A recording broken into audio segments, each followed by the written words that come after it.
Good day, ladies and gentlemen. Today I'm going to be demonstrating what I like to call the big boy strats, using Lanzo from the Order faction. The map is going to be 4 rounds, and the difficulty will be challenging.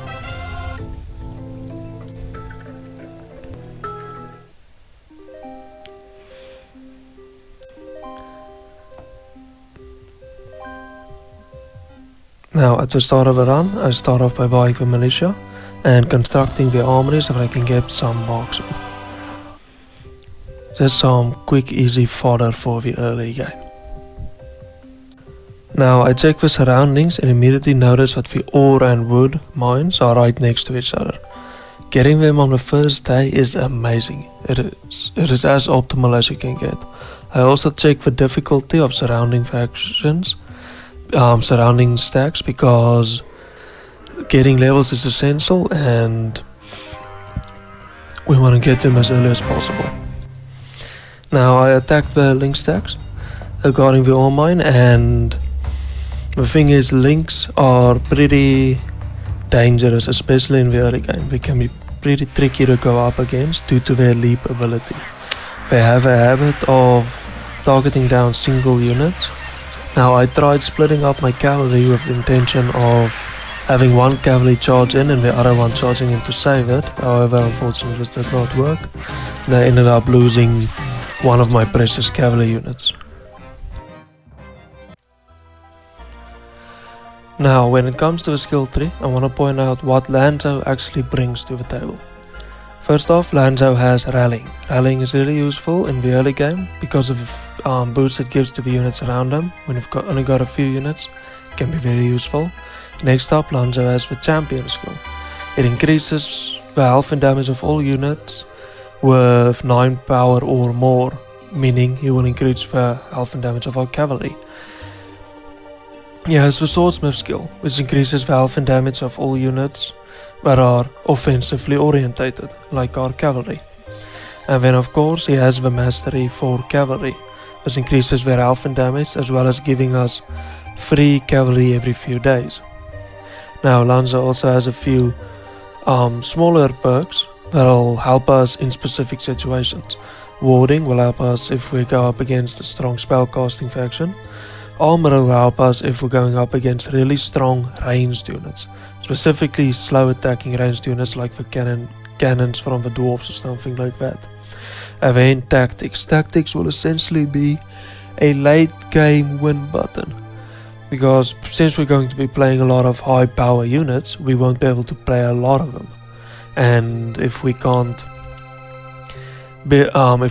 play enough of them to kill our enemy, we're just gonna end up losing units unnecessary. So if we run into a wall, an enemy we can't break, tactics will be the way to go. We also have combat, which gonna give us a bit of early game strength. I did pick it up due to the loss of cavalry in this fight. And then there's the elephant in the room, Dragon King. Now picking up Dragon King is probably the best because of just how strong red dragons are. However, I'm going to ignore it for the entirety of this run and use the skill points to boost our cavalry instead. Not because I think it's bad, it's just because red dragons are not offensively orientated, so they won't get boosted from swordsmiths. So they'll only get the boost from champion, and they're also extremely mobile, meaning most of the time they won't get the boost from rallying. So as strong as red dragons are, we won't need them for this run.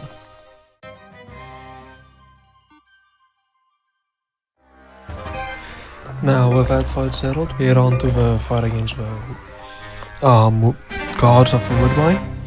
And in this fight I didn't really do anything special. I simply sent the links around the top to attack the ranged units, since ranged units in this game can't attack if there's an enemy too close to them. So this just greatly reduces the amount of damage we end up taking, and it probably saved 2 or 3 militia units, doesn't really matter.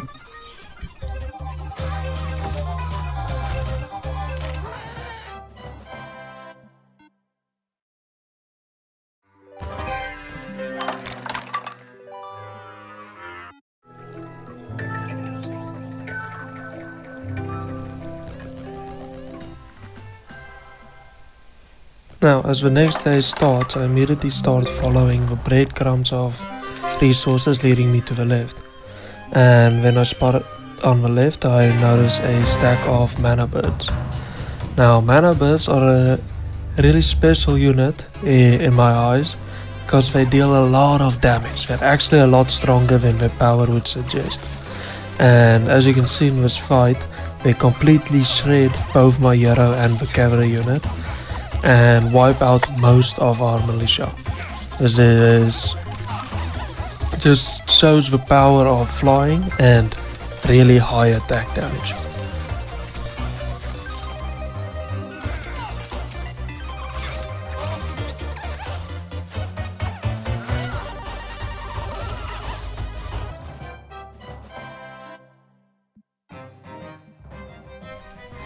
Now for my second level I got combat. Now as I mentioned before, this is because I lost a cavalry unit in that first fight. Normally I would take champion just to increase the survivability of my remaining cavalry units, but right now I'm feeling a little low on power. Now the tower building itself did not have isn't really anything special, don't really care about it. However, this artisan's lodge is going to be extremely useful to us, since it's going to make the early game a lot easier, since it allows us to turn small units into the highest tier units a faction has to offer. Now I order a bunch of paladins, since paladins not only have more than 9 power, they come with a healing aura, which is going to be really useful, especially later down the game. Now for the next 2 or so days I simply continue exploring, gathering all the odd resources here and there. I go for the infirmary mainly because of all the militia that we seem to be losing, and then I also go for the market. Now I'm going for the market to have the magic academy open in case I need the town portal scroll. You never know when an enemy hero might show up, and you never know when you'd have to start going on the offensive.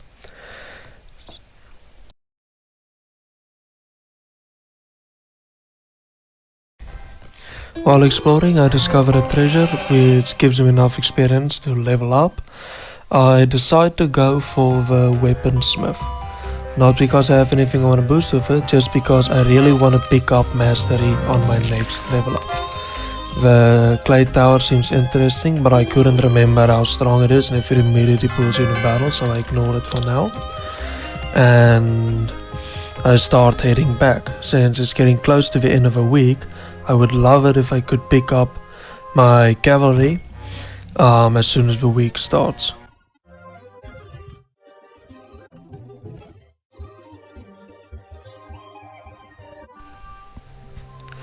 I managed to construct the cathedral on the last day of the week, meaning I get an extra free cavalry, which is going to be really useful, since as soon as I click end turn, it's going to restock, giving me 3 additional cavalry, meaning I can have a total of 6 cavalry at the start of this week.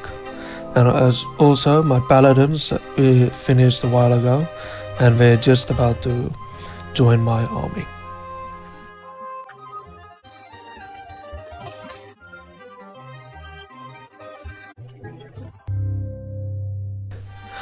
With a fresh army and start of a new week, I decided to start going for the treasure hunt. There are a lot of artifacts that can be really useful for when you're doing a unit based build. Not as useful as the magic based artifacts, but they're still pretty good. The Titan set won't be as useful as if we're going for a horde of units, but it could still result in extremely tanky, almost unkillable cavalry units, so I wouldn't mind that. And there's also I think it's called the Mesmer set, which will allow us to recover casualties.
Now during the treasure hunt, I decided to attack a challenging stack, which just to show off how strong our units actually are.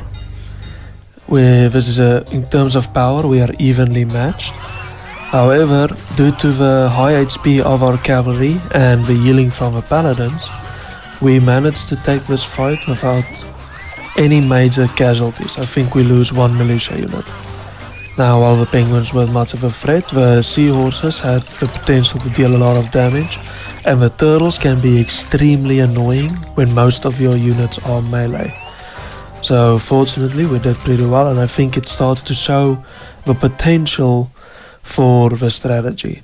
The most important part of the strategy of big boys being that your units don't die from fight to fight.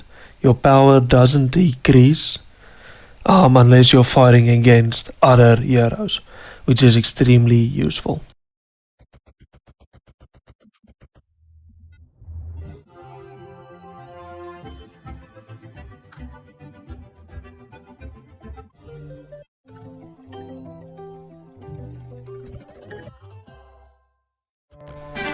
With a bit of extra confidence, I decided to attack the neutral AI hero, since they can drop powerful items, and I'm heading to the treasure point anyway, so I might just complete an entire set.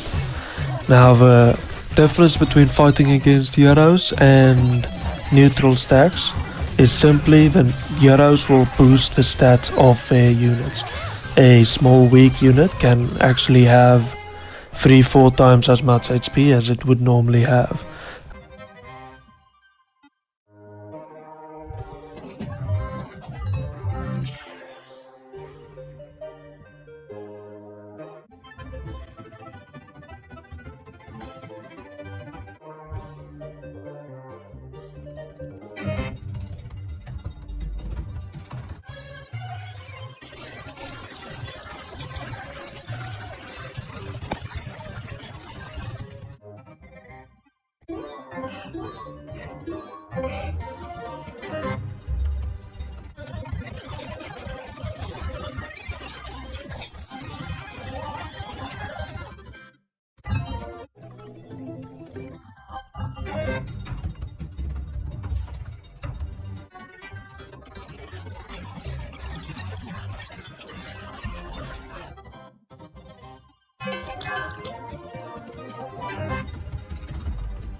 We finally finish getting the treasure, and it is most of the task set. Now, I actually don't know how the task set works. It says it allows you to call in reinforcements during battle. I never really experienced reinforcements, but I assume it just means that you can call in reinforcements faster than you would normally. Instead of having to lose almost everything, you just lose half of your things.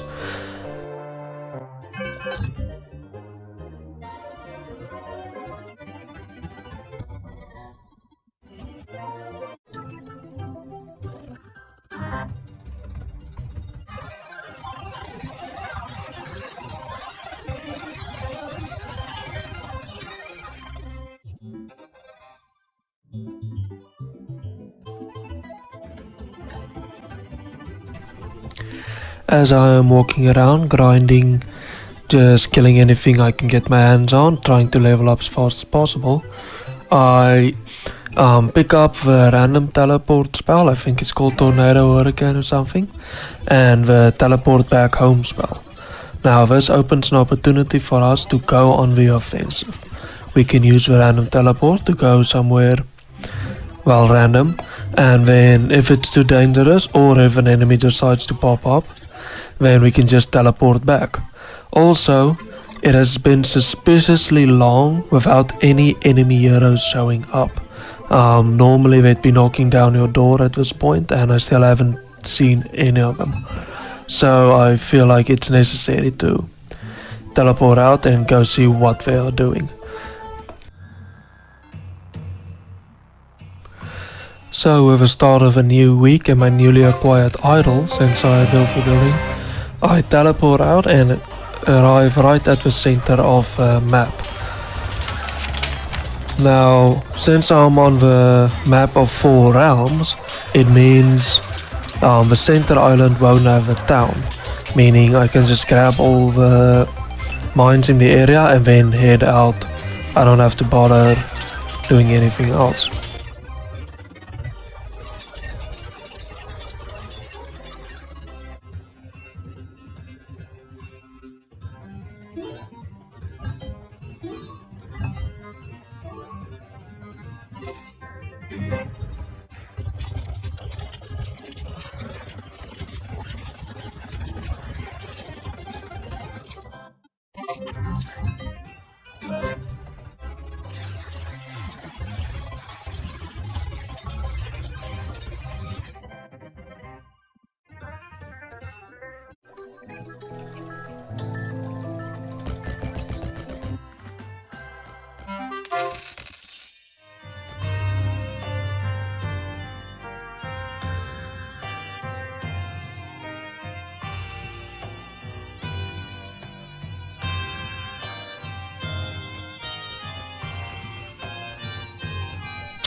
Now in the center of the map there seem to be 4 main buildings.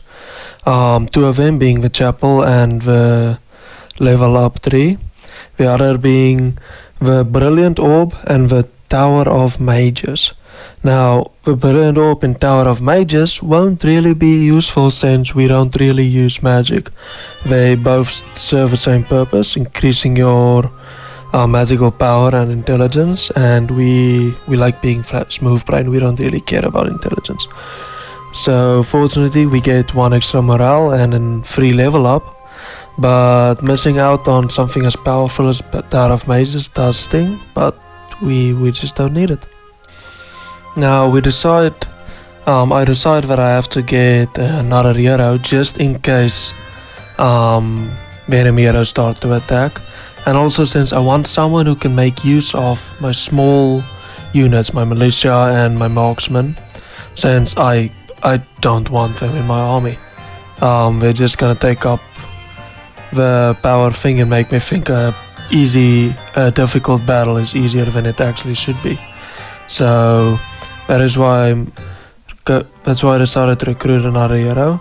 I'm not really gonna go into detail about what these heroes do, since I intend to eventually play through all of them, and I'll concentrate on what they do when I eventually play them as the main hero. So yeah, the only thing I really end up using the hero for is playing guard dog, cleaning up small stacks with spawn every week, and then putting some units in the Artisan's Lodge every now and then, just to get me some more paladins. Since I'm taking the cavalry over paladins, having a constant flow of paladins can be really useful.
So since it's been almost 5 weeks and the enemy still hasn't come, I decided to head to the northwest to meet them. Now this is actually kind of funny because I break down the gate, I enter the biome, look around, grab some resources, grab a building here and there, and then immediately, well, first I upgrade the gate, but as soon as I used up all of my movement range on my main hero, I notice that there's an enemy standing right outside my door. I don't know how I missed them, but apparently there's an enemy hero. So yeah, that was kind of funny. Had a nice jump scare. Fortunately, you can just teleport back home.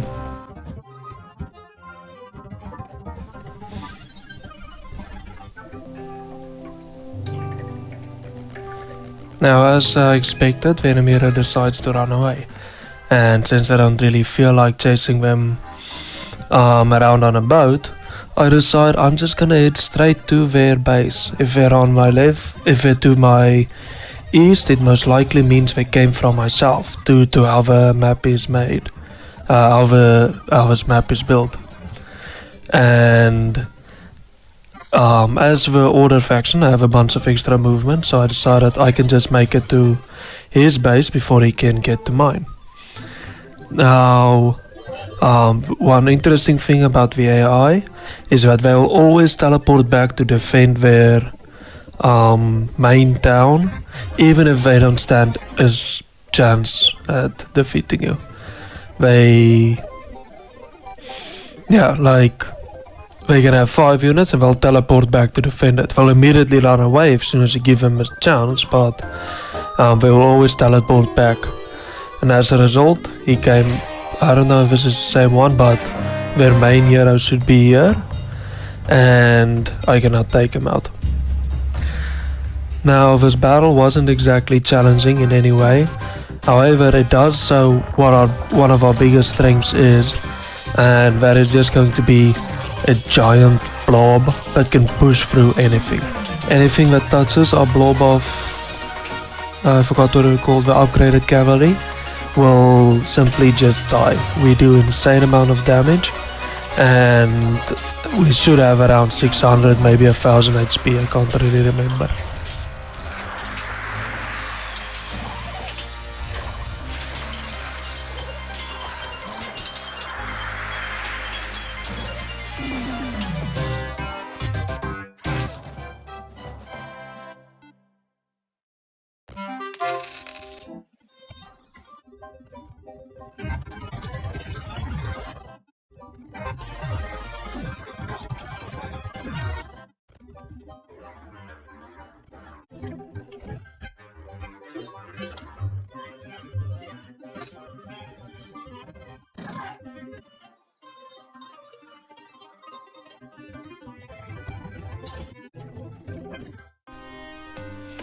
Okay, so finally one of the enemy hero decided to come back for their town, and I head out to try and kill them.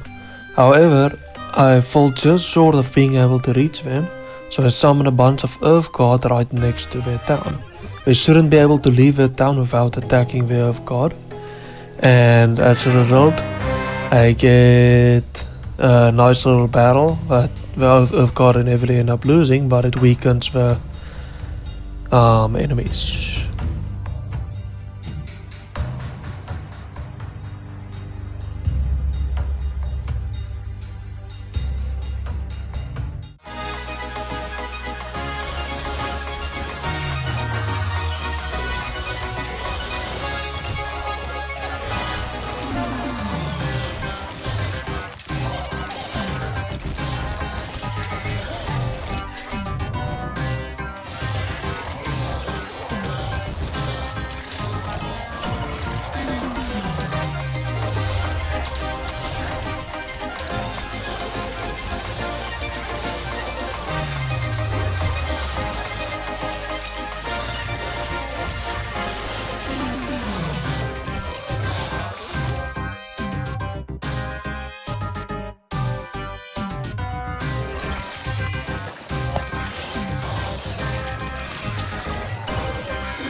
Now, since they attacked the Earth God, they didn't really move, meaning I can now finish off the pink faction completely. Just crush through their walls, kill their units, and they should be gone.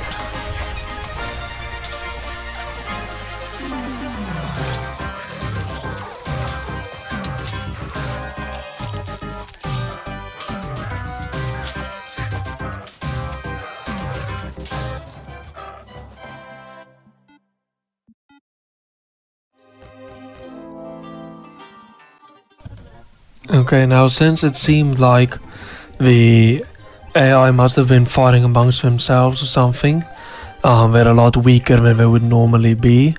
I'm just gonna fast forward until there's a worthy battle. Something that can actually show how strong we actually are, because we do not have a lot of units in our army, and the power isn't that high. As you saw with the Battle of the Worms, we don't really have that much power, but we can still win most battles.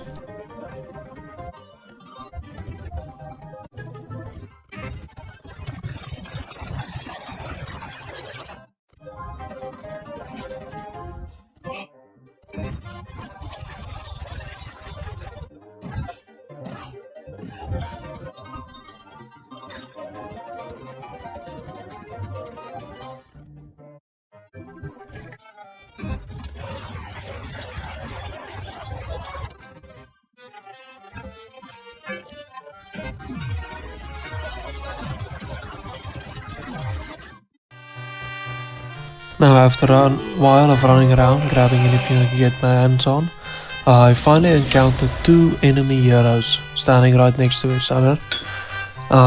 Probably the main battlefield where they've been losing all of their forces, since neither of these two armies are anything impressive.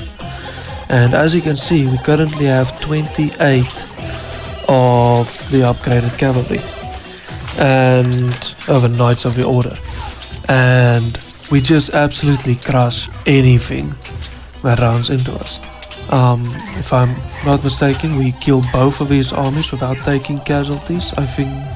Oh no, we lost one militia man.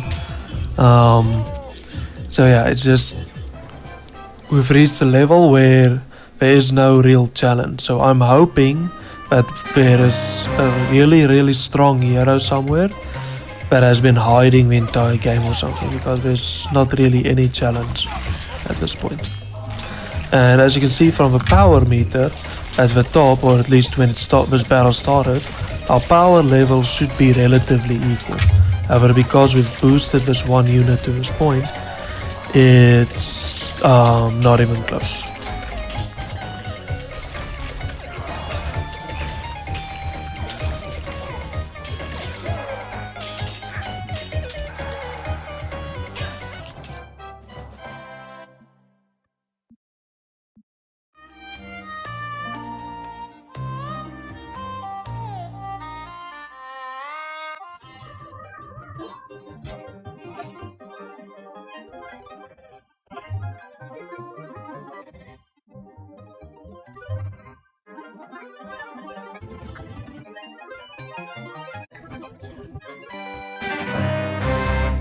Now we found the base of the main faction and we're just gonna try and wipe them out.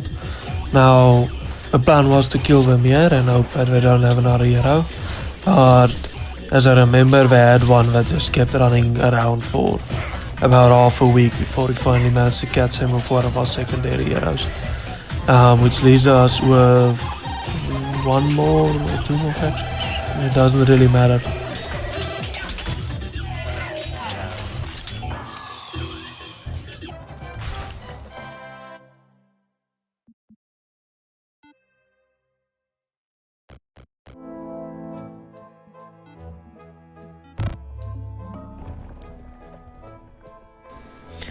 So inside the town that we just took, there was an academy. I actually forgot that they had one. And the academy isn't really going to be that useful in this run. However, I'm going to be abusing it a lot when I'm playing some of the other factions, probably this faction. The academy can do some really ridiculous things, and it's extremely abusable. yeah.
Now, as I attack the last AI's final only base, I realize that there's not really going to be a even battle.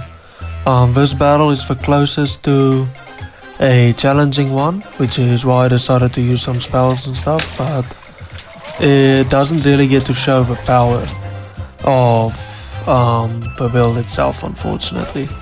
The power of the build itself was actually best shown during the worm battle, ironically. Now, the next time this happens, I'm probably just going to replay the game in hardcore, hoping that the AI is a little bit better. But yeah, these are the final two battles before the factions get wiped out and the game ends.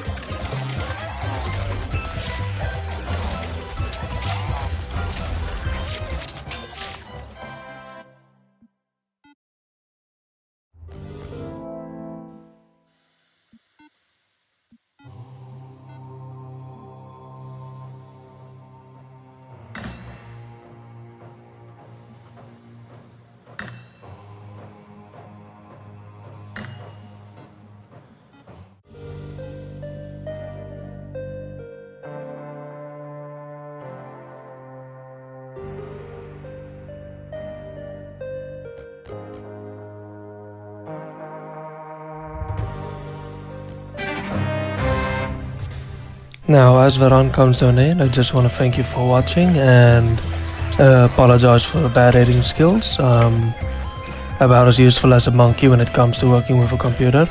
And I also want to mention the next video is going to be almost unedited. Just play and then I'm going to try and explain what I'm doing as much as possible.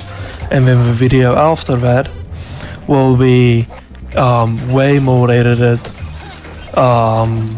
Yeah, I'm just gonna see which one of those three does the best, and then based on that I'm gonna make the rest of the videos.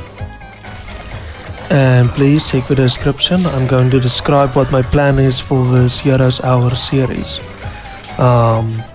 Thank you for watching. I hope you enjoyed and maybe you learned one or two things, and have a nice day.